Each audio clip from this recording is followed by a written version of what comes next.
ఆస్ట్రేలియాలో సిడ్నీలో ఏదైతే వరుసపెట్టి కాల్పులు, ఆ కాల్పుల్లో 10 మంది ప్రాణాలు కోల్పోవడం, పలువురు గాయపడినటువంటి సంఘటన నేపథ్యంలో ఎన్ఎస్డబ్ల్యూ పోలీసులు తాజాగా బాంబు డిస్పోజబుల్ యూనిట్స్తో చుట్టుపక్కల ప్రాంతాలన్నిటి వెరిఫై చేస్తున్నారు. ఎందుకంటే దీని తర్వాత బాంబులు పెట్టి కూడా ప్రాణాలు తీయడానికి ప్రయత్నించారా అన్నటువంటి అనుమానంతో బాండీ బీచ్ ప్రాంతం అంతా కూడా సెర్చ్ చేస్తున్నారు.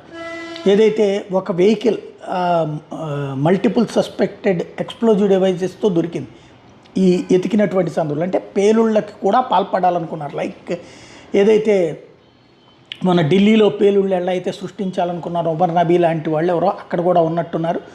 ఈ విషయం తాజాగా తేలింది.